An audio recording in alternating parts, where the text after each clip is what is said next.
여러분, 김재구입니다. 국민의힘 태영호 김재원 의원 당원권 1년을 지금 정지시킨다는 그런 말이 이제 아주 그냥 사실화가 되고 있거든요.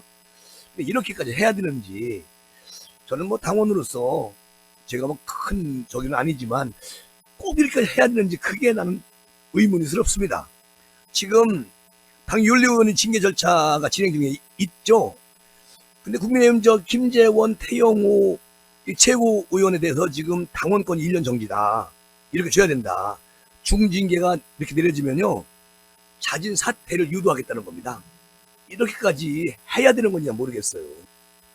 매년 4월 총선 공천을 사실상 안 주겠다는 그런 의미로 생각이 되잖아요. 그리고 또 최고위원회 지금 회의를 안고 있잖아요. 김기현 대표님께서 그 의중을 잘 모르겠습니다. 지금 우리 태영호하고 김재원 최고위원이 22개월이나 남아 있습니다. 지금 이 두 최고위원이 중징계에도 불구하고 버틸 경우에 뚜렷한 후속 조치를 할 수가 없어요. 그게 이제 고민이라는 거지, 당 지도부에서는. 근데 이렇게까지 일을 크게 만들 이유가 있나? 자꾸만 의문이 가는 부분이 있어요. 매년 총선 승리를 위해서 중도층을 공략하려면 국민 정서와 동떨어진 언행으로 해당 회의를 한 두 최고위원 중징계 해야 된다, 이런 공감대가 원내 지도부, 당 지도부에서 형성되어 가고 있다는 겁니다. 그러니까 이 징계 수위는 윤리위가 전권을 가지고 있는 거 아니겠습니까? 지도부가 여기 개입할 수는 없는 거예요. 개입할 수가 없죠. 그러니까 이제 김기현 당대표나 또는 윤재욱 원내대표가 아주 다양한 방법을 통해서 계속 의지를 표출하고 있는 거 아니겠습니까? 근데 이게 이제 당원들 눈에 보인단 말이죠. 결론적으로 뭐냐? 태영호 찍어준 당원들, 김재원 찍어준 당원들, 이 당원들을 완전히 무시해버리는 그런 작태가 아니냐, 이렇게 이야기하는 분들도 있단 말이죠. 지난 3일날 김기현 대표가 윤리위의 그 태영호 최고위원 공천 녹취 파동을 이야기하면서 제주도 4.3 발언 이것도 얘기를 하면서 이걸 다 병합을 해가지고 판단을 해라, 이렇게 얘기했단 말이죠. 윤리위원회한테 대표가 이걸 깊숙이 개입할 필요 없어요. 조금 전에 제가 말씀드린 것처럼 윤리위가 정권을 가지고 있고 윤리위가 알아서 할 겁니다. 근데 이렇게 압력을 가하는 것은 이게 대통령실에서 무언가 내려온 거 아니냐, 이렇게 의심하는 분들이 있다는 거지. 근데 잠깐만, 이 파장이 커지고 있다는 거예요. 오늘 보니까 한국갤럽에서 내년 총선 때 대통령을 지원해야 된다, 국정을, 그래서 국민의힘을 찍어야 된다 라는 국민 여론이 37%밖에 안 돼요. 그리고 견제를 해야 된다, 민주당을 찍어서 견제하게 만들어야 된다, 이게 49%입니다. 결론적으로 지금 엄청난 지금 문제가 지금 발생하고 있다는 거 아니겠습니까? 이럴수록 국민의힘은 단단히 뭉쳐야 되는데, 태영호나 김재원 잘못했어요. 잘못 안 했다는 말 안 씁니다. 다만 이것을 징계 1년 감이냐, 무슨 중재 범죄를 저지른 것도 아니고. 근데 이거 징계 1년 주면 이거는 무슨 누구를 사람을 죽였습니까? 아니면 큰 범죄를 저질렀습니까? 그런 거 아니잖아요. 그런 말씀을 드리고 싶고, 입법부에 있는 국회의원들은 국민이 뽑아준 대표 맞습니다. 그런데 당대표님께서 윤리위원회를 주작표라고 하려고 하면 그거는 안 된다, 이거는 독재다, 그런 생각이 들고. 자, 일단은 이제 이게 만약에 1년 정지가 내려오면 내년 4월 총선은 공천이 끝난 거잖아요. 이 사람 두 사람은 공천을 안 주는, 없어지는 거잖아요. 만약에 3월달 선출된 태영호, 김재원 임기가 2025년 3월까지입니다.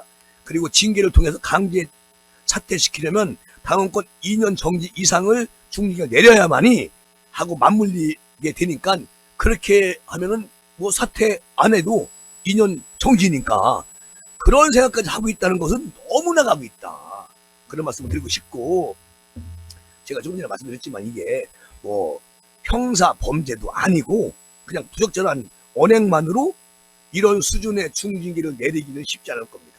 저는 과도한 징계가 내릴 경우에 어떤 일이 벌어질까요? 강경 보수 진영의 반발이 심할 겁니다. 난 그렇게 생각이 돼. 그리고 자진 사퇴 카드? 이것도 가당치 않습니다. 이 두 사람이 징계가 내려진 뒤에도 끝까지 난 최고위원 하겠다 이러면 아까도 말씀드렸지만 방법이 없어요. 당원 당규에 최고위원이 결의 상태가 되면 30일 안에 전국위원회를 열어가지고 새 최고위원을 선출해야 하지만 사고 상태에 대한 규정은 나와 있지도 않고 없습니다. 그러니까 이 두 사람의 당원권 정지 기간이 자녀 임기인 22개월보다 짧다면 직무만 정지될 뿐 최고위원직은 유지할 수가 있다는 거 아니겠습니까? 자, 이렇게 당원 단계에 돼 있는데 이걸 막 인위적으로 나경원 내팽개칠 때, 안철수 내팽개칠 때 그 수법을 쓰면 안 된다는 말씀을 드리는 거예요. 자, 국민의힘의 한 관계자가 이런 말을 합니다. 윤리위의 징계로 당의 뜻을 보여주고 자진 사퇴를 유도하는 게 가장 현실적인 방안 아니냐. 그리고 이 문제는 두 사람의 공천 배제가 확정이 될 경우에 당 지도부 등을 경향해서 어떻게? 김재원, 태영호가 돌발 행동을 할 수가 있을 겁니다. 억울하잖아요. 아니 이준석이도 그렇게 징계, 그 성뭐 상납 이런 거 연루돼 있는데도 징계 얼마 줬어요. 근데 이거 실현했다고 해가지고 징계를 뭐 1년 아니면 2년 주자고 이게 뭔 수작입니까? 그 김기현 당대표님이 정리를 잘 하셔야 된다니까. 이철규 의원 녹취록 이거 본인이 거짓말을 시키고 보좌관한테 거짓말 만들어서 해놓고서 책임을 안 지는 것도 문제다. 책임을 져라. 이렇게 이제 압박을 가하고 있더라고요. 나는 진짜 이게, 아니 뭐 어제 제가 방송해드렸잖아요. 안철수 의원이 이것은 두 사람에 대한 책임을 분명히 져야 된다. 본인들이. 그건 맞아요. 근데 이것을 막 반강제식으로 막 억압하고 당 대표, 원내대표가 사무총장까지 다 여기 합세해가지고 이 정도로 올인할 정도가 되면은 이거는 참 심각한 문제가 된다. 그런 말씀을 안 드릴 수가 없네. 당분간 최고위를 열지 않겠다. 당대표가 오늘 이런 말을 했어요. 그리고 4일 날도 안 했고 또 8일에도 최고위 열지 않을 것으로 그렇게 당에서 대표가 얘기했다는 겁니다. 그러면 당원들이 뽑아준 그 최고위원들은 놀고 먹네. 이거를 추스려야 되는데 어떻게 이렇게 대표님께서 무능하신지 참 걱정입니다. 그런 말씀 드리고 싶어. 그리고 윤 대통령께서 7일날 기시다를 만나지 않습니까? 저는 윤 대통령 지지율 오늘 뭐 33%인가요? 갤럽에서. 그런데 아마 기시다 총리가 7일날 와가지고 대한민국 우리 대통령하고 정상회담 하시고 이제 그 발표할 때 아마 선물 하나 풀어놓을 것 같아요. 그러면 윤석열 대통령 50% 지지율 육박한다. 난 자신있게 말씀드릴 수가 있어. 어쨌든 지금 기시다 후미오 일본 총리 방한을 앞두고 우리 윤 대통령님이 어제 밤 꼬박 세웠대요. 준비하느냐고. 막 밤 늦은 밤까지 일본과의 협의 결과를 보고받으면서 참모들과 회의를 계속했다는 겁니다. 아직 조율을 해야 할 의제가 많이 남아있는 상황이다. 그래서 내일 오후까지 회의를 계속 이어가고 대통령께서도 늦은 밤까지 함께 아주 의논을 했다는 건데 우리 윤 대통령님이 기시다 총리를 관저로 초대해가지고 숯불 고기와 청주를 내놓고 환대할 계획이라는 건 이미 보도에 나온 거 아니겠습니까? 물밑에서는요, 양국 간에 치열한 외교전이 펼쳐지고 있는 것으로 알려지고 있습니다. 서로가 이제 땡기고 막 이렇게 하는 그런 과정에 있다는 것이죠. 대통령실이 막판까지 일본과 협상의 심혈을 기울이는 이유는 이젠 일본이 호응할 때가 되었다. 여론의 분위기를 인식을 하고 있다는 거 아니겠습니까? 그러니까요, 대통령실이 이렇게 말합니다. 일본과 관련해서 말 한마디에도 대통령 지지율이 출렁거린다는 거 우리 대통령이 다 알고 있다. 그러니까 우리 윤 대통령님은 지난 3월에 강제징용 해법 발표 뒤에 일본을 찾아가가지고 12년 만에 한일 셔틀 외교를 복원시켰습니다. 그쵸?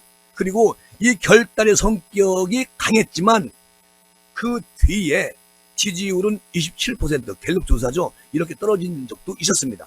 그런데 미국 방문하시고 우리 윤 대통령님이 100년 전 일을 가지고 무조건 무릎을 꿇어라는 것은 받아들일 수 없다. 이 발언이 공개되면서 거센 후폭풍이 또 일어났어요. 그러니까 대통령실 내에서는 이번 회담만으로 국민 기대를 충족시키기는 쉽지 않지만, 그러나 안보와 첨단 산업 등의 의제 같은 것을 일단 올려놓고 있고, 또 공동선언이 나오기는 어려울 것 같은 생각이 든다는 거예요. 기시다하고 둘이. 그런데 과거사와 관련해서 외교부가 지난 3월 달에 윤 대통령 방일 때부터 기시다 총리가 최소 1998년 한일 파트너십 공동선언 김대중 오부치 선언에 담긴 통절한 반성과 마음으로부터 사죄라는 문구를 직접 언급하는 방식을 요청을 해왔다는 겁니다. 대통령실에서 일본 총리실에. 그러니까 지난 3일 날인가요? 어제 그저께 아키바 다케오 일본 국가안보 국장을 만났다는 거야. 조태용 국가안보실장이. 그래가지고 과거사 사죄 표명의 필요성을 다시 한번 말을 했다는 겁니다. 근데 아직 일본 측은 기시다 총리가 역사 인식에 관한 역대 내각의 입장 전체를 계승하고 있음을 확인한다. 그러니까 이 정도 말하는 정도로 간접적 입장만 표명할 가능성도 있는데, 이 얘기는 지금까지 그렇게 지금 일본이 고집을 하고 있는 겁니다. 근데 기시다가 앞으로 이틀 남았는데요, 마음의 변화도 올 수가 있다. 김정은은 감히 그렇게 생각을 해봅니다.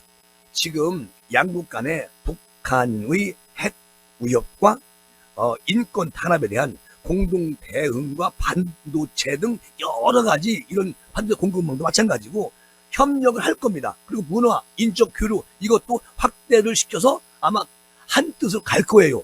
이런 건 다 오케이가 되는데, 김대중 오부치 이런 것처럼 아주 획기적인 그런 게 기시다 입에서 나오기를 희망해 본다.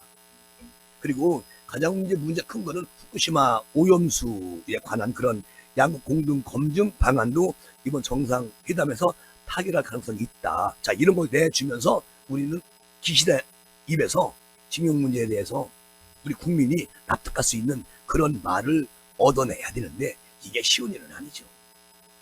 어쨌든 문재인 정부에서 완전히 끊어져 버린 양국의 분야별 고위별 그 채널만 100여 개에 달하는데, 이번 회담을 통해서 본격적으로 이 100여 개 전부 다 재가동이 시작될 수가 있다. 그리고 완전히 꽉 막힌 한일 관계가 이제 막 해빙기에 들어선 거 아니겠습니까? 자, 한눈에 눈 녹듯 모든 것이 해결되지는 않습니다. 그러나 천천히 빙하를 녹여가는 그런 관계가 계속 이어지면 언젠가는 일본도 마음을 열을 것이고, 우리도 용서를 해주면서 일본에게 얻어낸 것이 많이 있을 수 있는 그런 기브앤테이크적인 그런 관계가 되지 않을까. 김정은은 그렇게 생각하면서 오늘 시사 마무리합니다. 여러분 감사합니다.